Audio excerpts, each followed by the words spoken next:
Magandang gabi po muli sa bawat sa araw po ng Biyernes para sa ating prayer meeting. Tayo po ay manalangin na.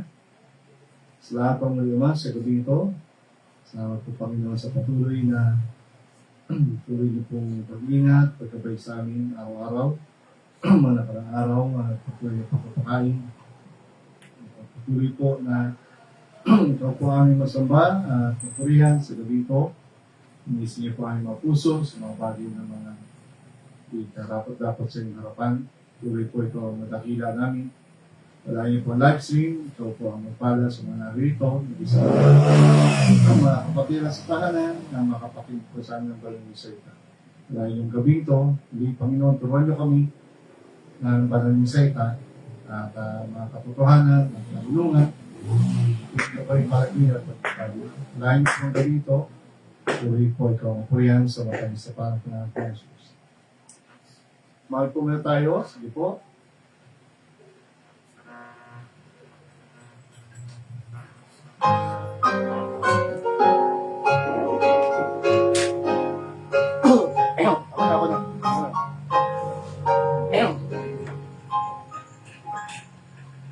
Now in the valley with my Savior I will go.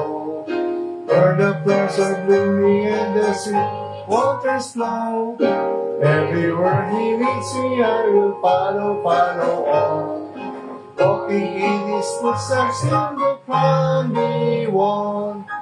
Follow, I will follow Jesus. Anywhere, everywhere, I will follow on. Follow, I will follow Jesus. Everywhere He leads me, I will follow on. Down in the valley with my Savior I will go. Where the songs are sweet and the dark waters flow. Wings have to lead me, I will never fear. Danger cannot fright me if my Lord is near. Follow, I will follow Jesus. Everywhere, I will follow on. I will follow Jesus. Everywhere He leads me, I will follow on.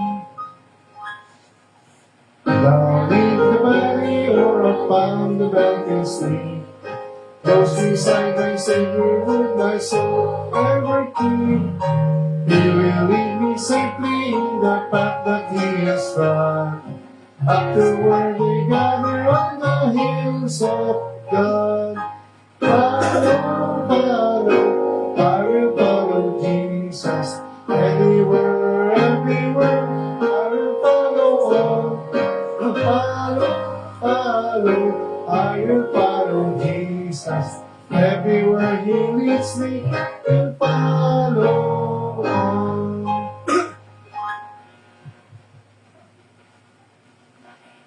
Ano po pa yan sa meeting yan na tayo po ay magpatuloy na sumunod sa Panginoon. Ano mangyari sa ating buhay. Hindi po natin continue study about our conclusion about this lesson. Behold, I make all things new. And He that sat on the throne said, Behold, I make all things new. And He said to me, Write, for these words are true and faithful.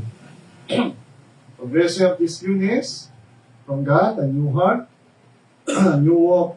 Yan po natin ngayon yung a new world. Okay, so speaking our lesson about this new new world. The hope of the new heaven, earth, and Jerusalem. The eternal future of God.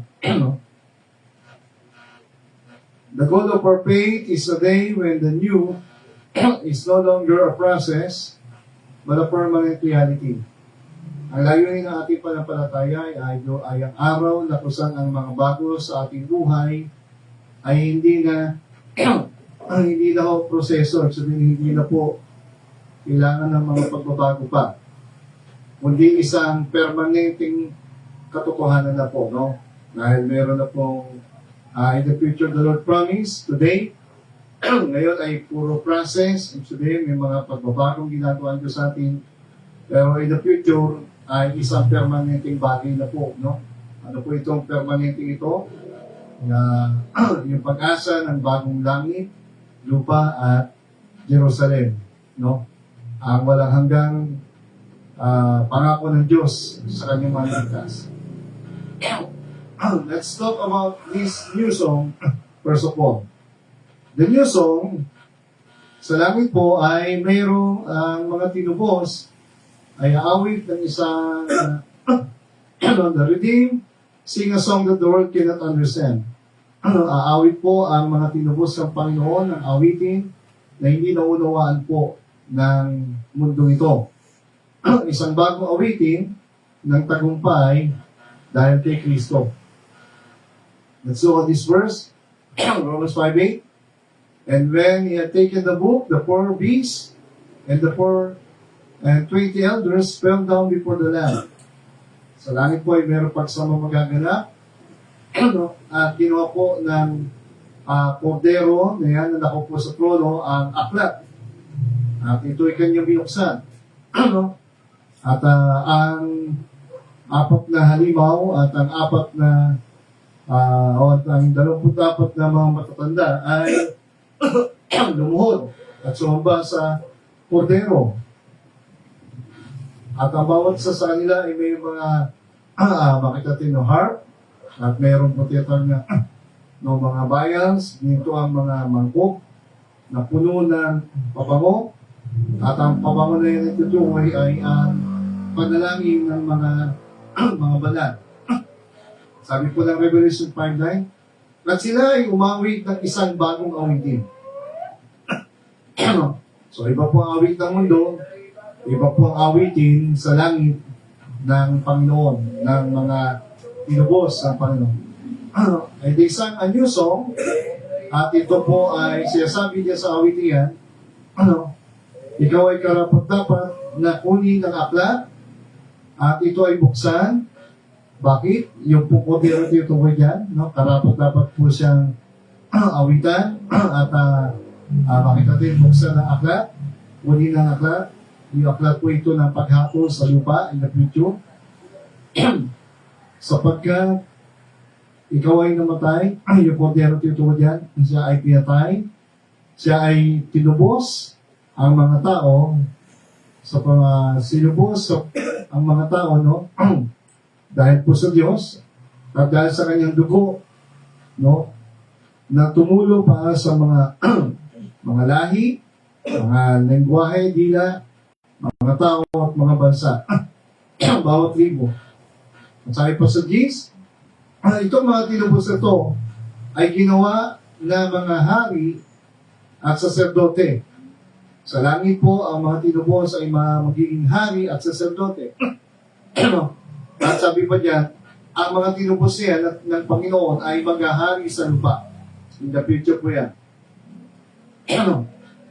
Tingnan po natin sa katotohanan ko, hindi lang mapalad po ang mga tinubos ng Panginoon na papunta sa langit, kundi sila din po ay makita po natin dyan, no? Hindi lamang po tinubos, hindi lang po may mabanal na buhay, kundi sila din po ay magiging mga hari daw po at saserdote. No?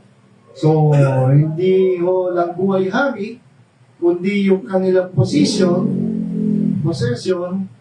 at yung kanilang sila po ay kasama ng Diyos na maghahari magpakailanman sa eternity, sa future, sa lupa, at sa kanyang kalamitan. Sino pong gumawa niyan? Ang Panginoon. Ang kordero. At sabi niyan, ang kordero ay ginawa sila, yung mga tinubos, sa harapan ng Diyos ng mga hari at sacerdote. So you can see here the blessedness, no, yung pagiging mapalad, ang nakalagayan ng mga tinubos. Hindi ho natin kailangan maingit, makipag-agawan ng kayamanang pansamantala, panlupa. Hindi natin kailangan ng popularidad, ng power na pan-temporary, panlupa. Dahil may inihanda po ang Diyos na walang hanggang possession, praise, kapayapaan, peace, prosperity that the world cannot give. No? Power that the world cannot give. Kanino po niya pinangako? Ginawa po niya ito sa atin na tayo ay maging hari at mga sacerdote. Kings, it talks about the power and the position. The priest, it talks about yung mga priest po ay yung kanilang patuloy na pananalangin. The power of talking to God, asking for help and guidance, diba? And presence. Yung pag-fellowship, katulad ni Aaron. Isa lang po yung Aaron sa temple, pero napalagyan na kanyang role sa gitna ng Diyos, ng langit at ng lupa, ng Diyos at ng bansang Israel. Si Aaron po ay in-appoint to pray for the Israelites. Ganon di kahalaga ang mga iniligtas ng Panginoon na may mahalaga po tayong role sa lupa, sa pagitan ng langit at ng lupa, ng mga taga-lupa. Tayo po ang mga tinubos sa mga tunay na ligtas ay mayroong posisyon na ipag-pray natin ang mga taong maligtas, ang mga churches ay tumibay, lumakas, at isang posisyon ng pagiging hari. So, hindi ang natin dito pinag-usapan yung rangya, yung sarap ng buhay na hari. No, hindi lang po yung pinag-usapan. Ang pinag-usapan dito, no, yung isang kagalakan na kasama mo Diyos forever. Isang maganda kalagayan, isang malinis, pure, perfect place, prosperous place, a powerful place, doon sa kaharian ng Diyos forever. At hindi lang po yung we shall reign on earth. Maghahari sa lupa at sa langit dahil po sa Diyos. Ito ay dahil sa mga tinubos ng Panginoon. Dahil tayo po ang naging daan para makapasok ka sa kaharian ng Diyos forever is because of the Lord Jesus Christ. His precious blood, His salvation. Siya mismo ang Savior. Wala na pong iba. Hindi po ang religion, hindi ang paggawa ng mabuti. Iyan po ang pangako ng sisa niyan. No? Pero ang gusto makita niyo dito, no, they sang a new song. No? At makita niya, no, they sang a new song to the Lamb that was nakaupo sa trono. The Lamb that was slain for the sins of the world. Especially ng kanyang mga tinubos, pinyara, pinatawad, ilinis ng dugo niyang banal. Sino po ito? Kumanto si Kristo po. Sino po ang kanyang tinubos? Yung mga nagtiwala sa kanya, binatapagtas.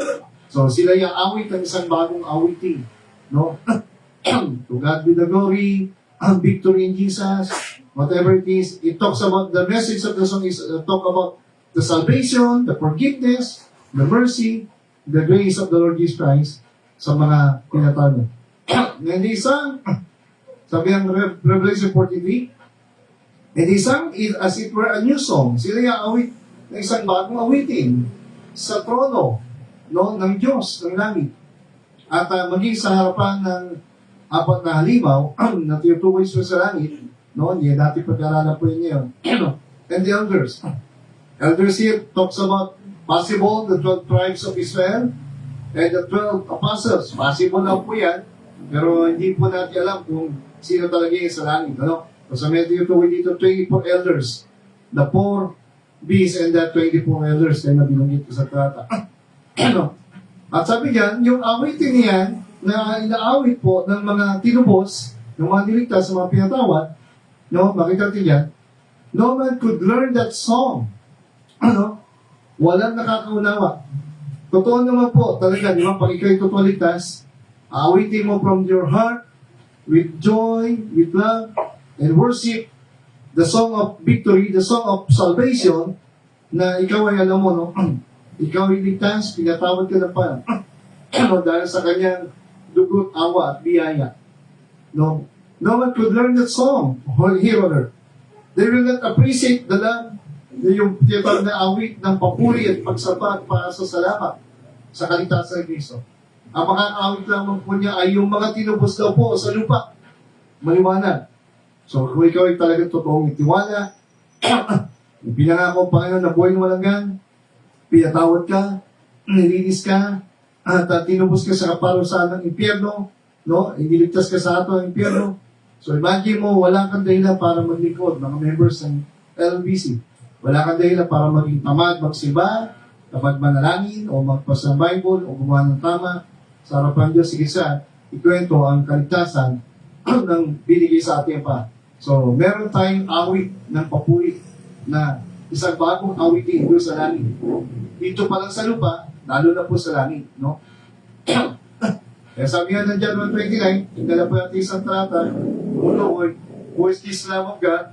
Maliwanag po tinutukoy ni Apostle John in John 1:29, ni John the Baptist, nung araw na yun, bago ang Panginoon ay binaptize siya, lumapit sa kanya, at habang palapit ang Panginoon sa kanya, na magpapabaptize, Jesus coming unto John the Baptist, sabi ni John the Baptist, masdan ang kordero ng Diyos, the Lamb of God, siya yung pinadala ng Ama na tagapagligtas, wala nang iba, nag-iisa lang, ang totoong anak ng Diyos, galing sa langit, anak ng Diyos, may katuwang tao, bumaba sa lupa, upang tubusin, alisin, tanggalin.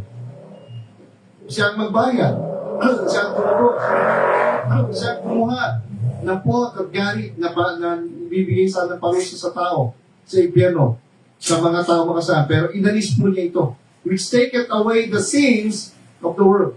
Siya lang pwede mag-alis, magpatawad, magtumupos, mag-alis ng hatol. Sino po ito? The Lamb of God, none other than the Lord Jesus. So, aawitan po natin sa langit forever. You will sing a new song. Dito pala sa lupa, if you don't appreciate the Baptist hymnal song, awan ko, i-check mo sarili mo, mga members. At hindi ka makaawit ng papuri, pasalamat sa Diyos sa kanyang ginawang kaligtasan. Hindi ko naintindihan kung ikay ligtas. I-check mo sarili mo. Na, tapos kumakanta ka Monday to Saturday ng mga worldly song, enjoy ka, pero pagkanta ng Panginoon, parang wala kang power kumanta, ay i-check mo ang puso mo kung talaga totoo ligtas ka. Kasi pag totoo ligtas ka, you will enjoy worship, service, praise, thanks, and singing unto the Lord the new song forever in heaven someday. No? So, ito yan. Yan ang mensahe na awitin sa langit.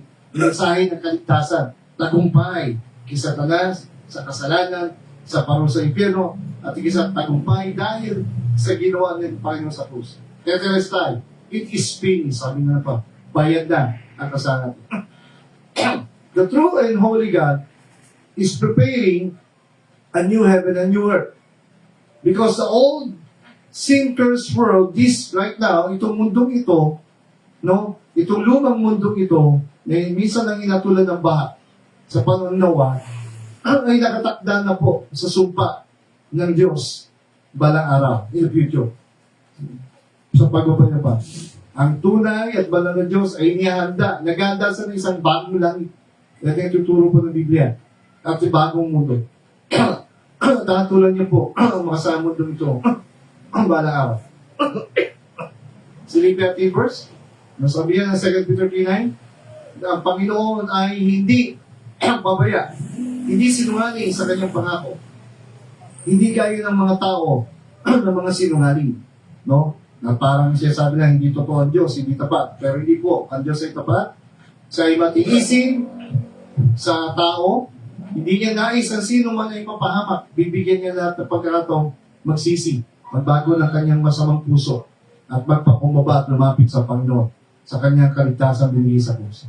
Ang tao ay magpakumaba, umami at lumapit sa Panginoon para sa kanyang kaligtasan, kanyang kaluluwa. Bibigyan lahat ng tao ng pagkakataon. At sabi ng 2 Peter 3:10, sa kanyang pagbabalik sa araw ng Panginoon, at tutukoy na araw ng kanyang pagbabalik. Siya ay tulad sa magnanakaw sa gabi, at ano po mangyayari sa kanyang pagbabalik? Ang mga kalangitan ay iipas. Take note, the heavens shall pass away, as Apostle Peter wrote, in the future, this will happen on the earth. By the great wrath of God, na tinutukoy po sa book of Revelation, yung tatlong bangahas, tatlong trumpet, tatlong selyo, o pitong selyo, pitong trumpet, at pitong bangkok ng pot ng Diyos ay bubuhos sa mundong ito. At ang mundong ito ay lilipas, papanaw, pass away. At sabi yan, ang mga elemento, would you imagine all the elements, the table of elements ito tukoy po sa science, sa chemistry. Ito daw po ay matutunaw ng isang matinding init. At sa tindi ng init na to, yung langit ay bubukas, mawalan yung proteksyon ng ultraviolet rays yan, of the clouds, at mag-give way para sa matinding init ng araw. Yan po yun. Nakaibang init na biyabangit sa buong Revelation. At sabi yan, ang mga elemento ng lupa ay matutunaw. At sa pagkatunaw po ng mga elemento, lahat, all the elements, shall melt ng isang matinding kakaibang init. Binalita lang po ito. Panahon ng winter ngayon, taglamig ba? Pero lang yung binanggit po, kung yan kamali, Australia ba yun? Meron kakaibang init po. Habang tagyero sa iba, meron kakaibang init na nararamdaman po sa parte ng Australia kung yun ang kamali. Binalita po yan. 50 degrees Celsius. Sa ibang bansa, tagyero ngayon malamig. Pero pagdating sa Australia, may 50 degree na heat na nararamdaman. Winter season yan, ha? Pagkataas ng winter, ito na naman po, papasok na naman tag-init. Lalo na po. So, pero itong init na tutukoy dito sa future po, kakaiba ito. At ang mundo, dahil sa matinding init yan sa future, ng judgment ng Diyos, ng lahat ng ginawa ng tao ay masusunog. That's why God is preparing a new heaven and earth. Walang matitira, walang matutunaw sa lupa. Di ba? Imagine mo kung yung mga elemento, lahat ng gawa ng tao masusunog eh. Susunogin ng hindi ng sunog ng bahay, o ng mga tao. Hindi po. Ang ito'y kakaibang sunog mula sa hindi ng init ng araw, na magmumula sa araw. And science tells us that earth is just like a big ball of fire. Na ang sa science, paliwanagan, di ba? Yung tawag natin itong electrical current, ang ating mundo ay meron titong na protons, neutrons, saka electrons, di ba? The positive, negative charge, di ba? Na lahat po ng bagay sa mundong ito ay nasusunog. Walang hindi masusunog, walang hindi matutunaw. Everything will be burned. At totoo talaga ito sinasabi ng Bible nito. Sa ngayon, hindi pa. But God is preparing this world for judgment in the future because ang mundong ito, kahit mahalin ng tao, hindi po ito mag-i-stay forever. God is preparing a new heaven and earth. Mapalad ang mga tagalangit, malungkot ang mga patungong impyerno na niritikan pa ng mga kapagtas. Kaya sabi sa 2 Peter 3:11, sabi niya Apostle Peter, yamang nakikita natin lahat ng mga bagay ito ay mangyayari, matutunaw, dissolve. Di ba? Just imagine this. Just think of these things. Namnamin mo ito. Kung ito'y mangyayari at sinabi itong babala, anong klase daw tayong mga tao ang pamumuhay natin gagawin ngayon? Ito ba ay makadiyos o makademonyo? Ito ba ay malinis, banal, o ito ay marumi? Ano natin mga tao ngayon, di ba? Walang kabanalan ng mga buhay. Walang takot. Yung pagpatay, yung pag-rape, yung kalasuan, hindi po. Lahat. Kanta, musika, video. Kaya nga sabi niya, ang challenge ito ni Apostle Peter, kung ito pala mangyayari sa future, ano pinag-aandaan mo? Pinag-aandaan mo ba yung pagdating pa? Pinag-aandaan mo ba ang pagpasok mo sa aral niya? Kung ito'y tagalangit? Pinag-aandaan mo ba ang mga kalwa papunta sa impyerno? Na naglilingkod ka pa? Nag-aakay ka pa ng kalwa? Iningatan mo ba ang buhay mo? Anong klaseng buhay ba totoo ang aabutan ng Panginoon sa kanyang pagbabalik? Sapagkat sabi nga na verse 12, looking for and hasting, tayo nag-aabang at tayo ay halos sabihin, nagmamadali, hinihintay ang pagdating ng araw ng Diyos. The coming day of God talks about the coming Lord Jesus Christ, na parang isang magnanakaw sa gabi, walang babala. May babala pero walang nakakaalam, walang oras, at araw, kailan, buwan o taon, isang sorpresa, na sabi diyan sa kanyang pagbabalik nga ng araw ng Diyos niyan, ng ating Panginoon, ang kalangitan, isang kalangitan, the heavens, being on fire. Biruin mo, ang kalangitan mismo mag-aapoy, matutunaw sa apoy. This kind of special fire made by God. Ito'y matutunaw at ang elemento nga ng langit o ng lupa ay binanggit na kayo na sa unang talata ay matutunaw dahil sa matinding init. Isa lang hindi natutunaw yung kaluwa ng tao. Pero sinabi nga ng Panginoon, huwag daw tayong matakot sa papatay sa ating katawan. Meron hindi kayang patay ng kaluluwa. Mas matakot daw tayo sa papatay sa katawan at kaluluwa sa impyerno. So, will suffer eternity, ang mga kaluluwa ng tao ay maghihirap ng walang hanggan sa impyerno o magsasaya, magbubunyi, aawit ng pasisalamat forever sa piling ng Diyos. Dalawang lugar lang, wala na po iba. Wala pong gitna, wala pong purgatorio. Wala na po. Sa piling ng Panginoon, o sa tinatawag na, walang hanggang kaparusahan niya. Apoy na nga sa lupa, apoy pa rin sa kabilang buhay. So, kaya sabi diyan sa verse 13, as the Lord promised, the Apostle Peter, kaya pa man tayo nag-aabang, ayon sa kanyang pangako, tayo ay nakatingin, nakaabang sa bagong kalangitan at bagong lupa na kung saan, ano raw po ang nakatira doon o sino ang nakatira doon, ano meron doon sa lugar niyo, nananahan ang katwiran, ang kabanalan, ang tinatawag na kalinisan ng Diyos. The new heaven and new earth is a perfect, pure place of God para sa mga tinubos niya. Hindi ka harapan dapat iligtas, patawarin ng Panginoon. Pero salamat sa banal na dugo ng Panginoon. Kaya tayo papasok sa harap Diyos. There's a new name written down in glory.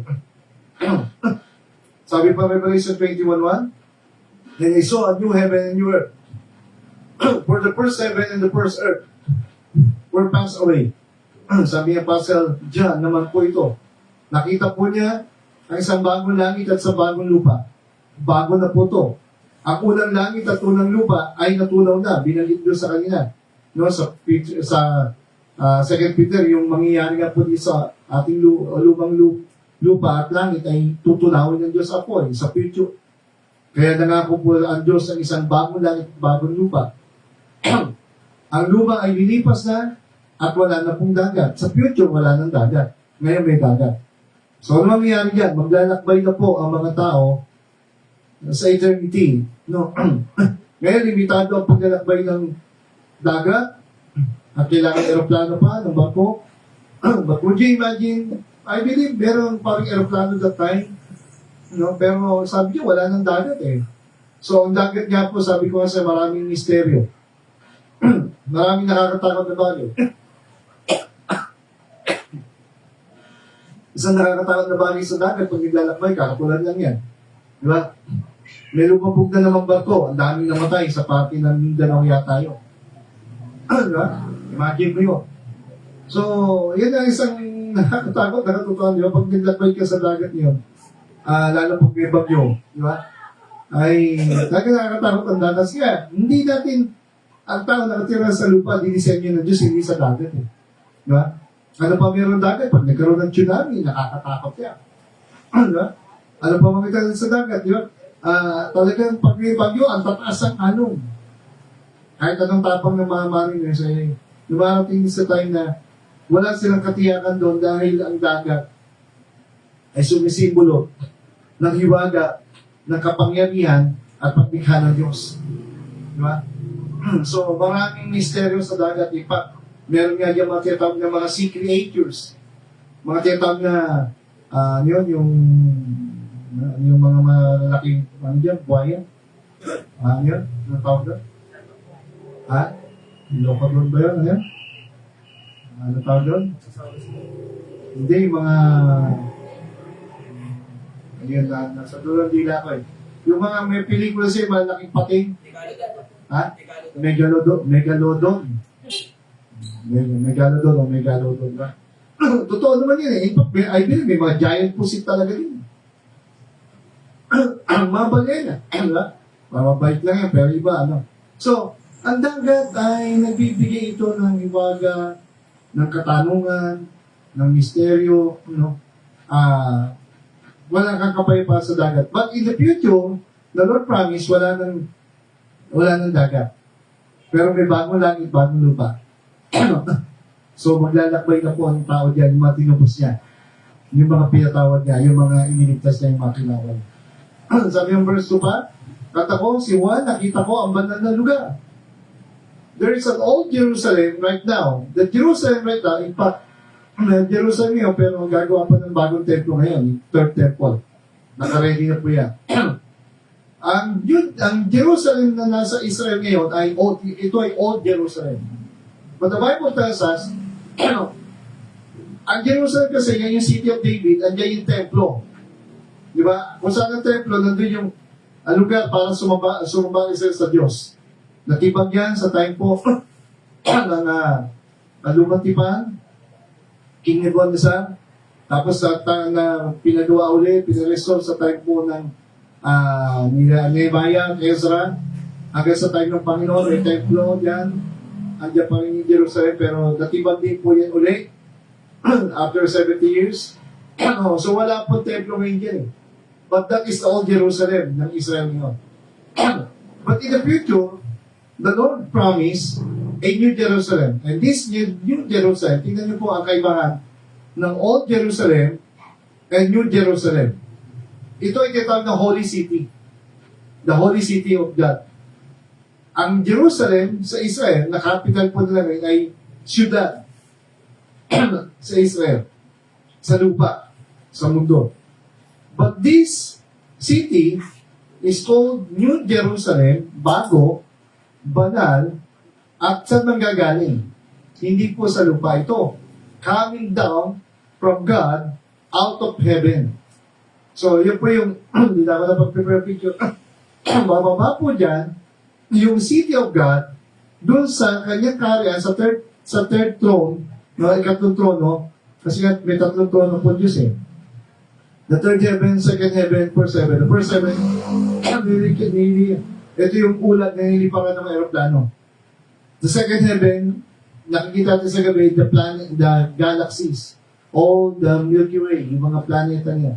But the third heaven, ito po yung hindi nakikita ng ating mata. Ito yung trono ng Diyos. In the future, bababa po, pagkatapos sa tunawin ng mundong ito, gagawaan Diyos ang bagong lupa, ang bagong langit, at yung sa kanya kayan, sa third heaven, bababa po ang trono ng Diyos. Bababa ang kanyang, o rather ang kanyang banal na syudad. Tinatawag itong bagong Jerusalem. Bababa dito sa lupa, at nilarawan siya parang isang babaeng ikakasal. No? Prepare ka sa bride, isang babae ikakasal sa kanyang asawang lalaki. So it talks about the beauty, it talks about the purity, and it talks about the perfection. Di ba? Pag babae kinakasal, di ba? Puti, babae, maganda, di ba? Ganyan niya narawan yun eh. So the New Jerusalem, the city of God, talks about the purity, the perfection, na inihanda ng Diyos dito sa lupa para mag-fellowship na po ang Diyos na lumikha at ang taong kanyang minahal at pinatawad in the future. Verse 5 pa, and he that sat upon the throne, at ang sabi ng nakaupo sa kanyang trono, Masdan, ako nga ay gagawa ng bagay, ng lahat ng bagay na bago. Ako ay gagawa ng lahat ng bagay na bago. Ito ay sulat sapagkat ang mga salitang ito ay totoo at tapat. Kaya maniwala ang tao hindi, malungkot kung mga LLBC pa nga, alam lang, pero hindi rin naniniwala. Ang Diyos ay mananating totoo at tapat ang kanyang mga salita. That someday, God is preparing new things. New heaven, new earth, and prepared para sa kanyang mga pinatawad at iniligtas. So you can see the progress of this newness from God. The new heart, it talks about the salvation we have in Christ. yung kanyang binigay na buhay at dugo sa krus. A new covenant. A changed heart. A changed mind. A changed life. At dahil pinatawad ka, tinubos ka, nilinis ka ng dugo ni Kristo, may bago siyang pangako sa Matthew. Ang Panginoon ay nagbigay din ng isang bagong paglakad. A new commandment, bagong pag-ibig, ang binibigay ng Panginoon sa kanyang mga pamilya, sa kanyang maniligtas. Lumakad tayo sa pag-ibig niya pa, sa kanyang kalooban. A new walk, it talks about a changed life. Di ba? Tayo lumalakad na sa mga plano ng kalooban Diyos. Because ang mga taong heaven-bound, mga pinubos at ilitas at pinatawad, ay nangako pa rin ng isang bagong mundo, bagong langit. So, ano ang ini-expect sa atin, Diyos? Sabi po dyan, 1 Peter 2:2, we must desire the milk. Tulad daw sa isang bagong sanggol na pinanganak. Kung ikaw'y totoo ligtas, pinatawad na ng Panginoon, tinubos na ng kanyang dugo, nilinis na at patungo ka na sa langit, kung talaga tinagap mo na pa pinatapagtas, we must have the hunger for the Word of God so that you can grow. Meron dapat tayong pagkagutom. Meron tayong spiritual hunger, pagkauhaw sa salita ng Diyos. Bakit po? Kung ikaw'y totoo ligtas, magugutom ka sa salita ng Diyos, yan ang pagkain natin. Tawa tayo lang sa lupa. Para ikaw'y lumagot, tumibay, at mag-aamyapan. Sa newborn babes, desire the sincere milk of the Word that ye may grow thereby. Lumago ka, tumibay ka, lumakas ka, at mag-aamit ka pa habang nasa lupa, habang hintay natin paglaban nila. If so, we have tasted that the Lord is gracious. Ang tunay na ligtas, ang lasa ng kanyang paglilingkod, ang lasa ng kanyang pagmamahal, ang lasa ng kanyang pagkauhaw, ang lasa po ng kanyang tinatawag na pangitain. Hindi na ito puro panlupa. Ang mga pangarap mo, hindi na mga bagay na panlupa. Hindi na pang-temporary na. Ang pangarap mo, hindi yumaman lang sa lupa, magkaroon ng bahay, ginto, sakyan, business. Hindi lang yan. More than that, the Lord is preparing the future para sa kanyang mga pinatawad, sa kanyang mga minat. Malasahan mo, matikman mo, ma-enjoy mo. Hindi lang ang mga blessing na sa lupa. Marami pang bonus po ang sorpresa sa kabilang buhay. We have tasted that the Lord is so gracious. Napakabait, napakabuti. Sino ikaw at ako para patawarin at iligtas at ibilang sa pamilya Diyos at makasama sa banal na karan? Magiging hari ka raw at sacerdote. You will worship and praise and thank the Lord forever. At makita natin dyan, you will enjoy the fellowship and service kasama ang Panginoon na magmamana ng kaharian nito, siya ang original na tagapagmana nito. At doon sa kanyang mga piyata. Walang dahilan para hindi ka lumago. Walang dahilan para hindi ka tumibay. Kung totoo ka ligtas. Dapat meron kang pagkagutom. Pag wala kang pagkagutom sa salita ng Diyos, hindi ka pinanganak. Pero kung ikaw ngayon ay pinanganak na, ibig sabihin, nagkaroon ka ng kapanganakan spiritual, talaga totoong tinigap mo ng Panginoon, may pagkagutom ka. Sapagkat lagi sa Diyos, lumago ka, tumibay ka, lumakas ka, magamit ka, at sapagkat ang Diyos ay naghahanda, hindi lang ng mga pagpapala sa lupa, ang pagpapala niya ay pangwalang at ma-enjoy mo na ang Panginoon ay napakabuti at dakila sa kanyang mga plano at pangako. Hindi lang panlupa, it is forever. It's not only for you, but for the world. Kaya nga, bakit mahalaga ang world vision? Bakit mahalaga ang mga missionaries? Bakit mahalaga ang panalangin? Bakit mahalaga mamigay ka ng babasay? Bakit mahalaga mabuhay ka may kamanalan? Dahil ang Diyos sa atin ay Diyos sa banal na naghahanda ng banal na kaharian para sa kanyang mga pinatawad dininis ng banal na dugo ng kanyang anak na nagmalat ng ligtas sa atin. Tayo na, Lord, salamat sa salita mo, tulungan niyo po kami. Tulungan niyo kami, Panginoon, patuloy. Siya sa atin yung aming buhay, ilisin, patuloy na hugasan ng banal niyong dugo ng inyong anak, ng banal niyong salita. suriin, siyasatin ng banal ng Espiritu, sawatain, baguhin ang aming mga puso, Panginoon. Kontrolin ang mga maling bagay na nakikita niyo pa sa amin. Maling pag-iisip, ang mga pagre-rebelde man. Maling takbo, haka, plano, pangarap na kumukontra sa banal mong mga plano, sa mga walang hanggan mong plano sa mundong ito. Salamat sa dakila mong pagkapatawad, pagliligtas, tulungan niyo kami, maglingkod, magmahal ng mga kalwa, magmahal ng mga misyonero, at huwag kami matakot na ipakilala ka, ibahagi ka, ituro ka. Nawa, Panginoon, marami pa kaming kalwa ang maakay sa inyo. Gamitin niyo isang buhay namin, kalooban niyo buksan ang bansa ng Sri Lanka, Panginoon. Ikaw na po ang magbigay ng mga taong kukontak po doon. Ngayon pa lang, Panginoon. Ikaw na po maganda ng lugar. Tulungan niyo po ko at ang church, maging ready, Panginoon, for world vision. And help us, Lord. Give us the vision, the passion, the wisdom, the faith that only comes from you. Sabi nga ninyo, Panginoon, sabi ni Jim Elliot, hindi ka mangmangan. Bitawan namin ang mga bagay na hindi namin kayang ingatan forever. Upang aming makamit ang mga bagay na hindi mawawala. At yun yung mga bagay na inihanda mo sa mga pinatawad mo ng ligtas mo. Tulungan niyo kami isang buhay na pinera niyo sa amin, na tinubos. Ay, sabi nga, only one life will soon be past, Lord. Isang buhay lang ito na tinubos yung minahat. At ang ginawa lang namin sa inyo ang may halaga sa mundo nito.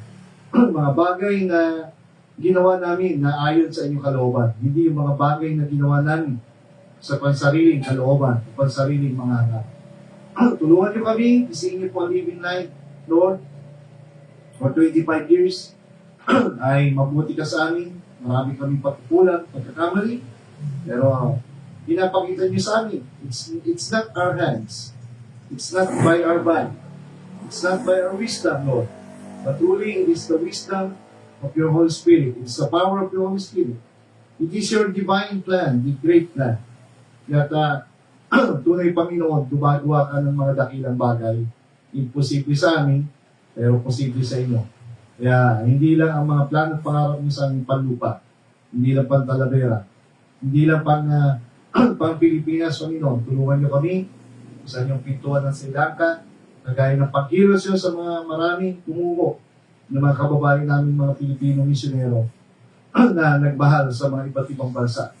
Tulungan niyo po, gaya ng bansang Amerika na nagbahal din sa amin, nagdala ng Ebanghelyo. Kaya kami ay naabot ang Pilipinas. Tulungan niyo naman po kami habang hindi ka pa nabarating. Gamitin yung buhay namin. Lord, help us and strengthen our faith, strengthen our obedience, strengthen our love and worship to you. At wag po sana maging yung kagambuhay namin habang pinaperan niyo pa kami ng pagkakataon, lakas sa mundong ito. So sa atin niyo po ang living life, Lord, at patuloy po ikaw madakila lagi at mabago ang aming mga puso, matuon sa mga plano niyo.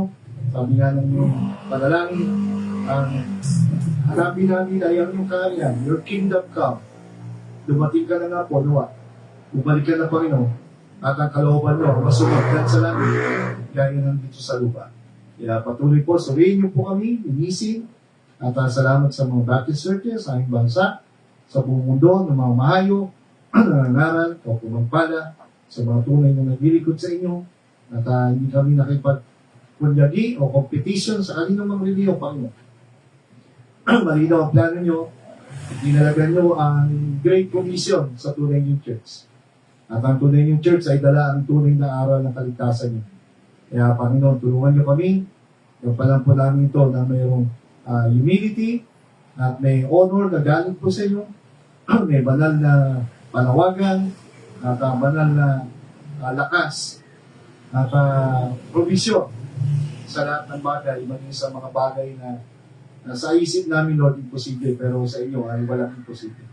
Kaya patuloy po, ikaw muna sa aming bansa, tulungan niyo aming gobyerno, aming Pangulo, patuloy aming mga political problem, Lord, at maparusahan mga dapat maparusahan, makulong mga dapat makulong, Panginoon, at patuloy po ay pagpalain niyo ang aming bansa at pagpalain niyo ang aming gobyerno, Panginoon.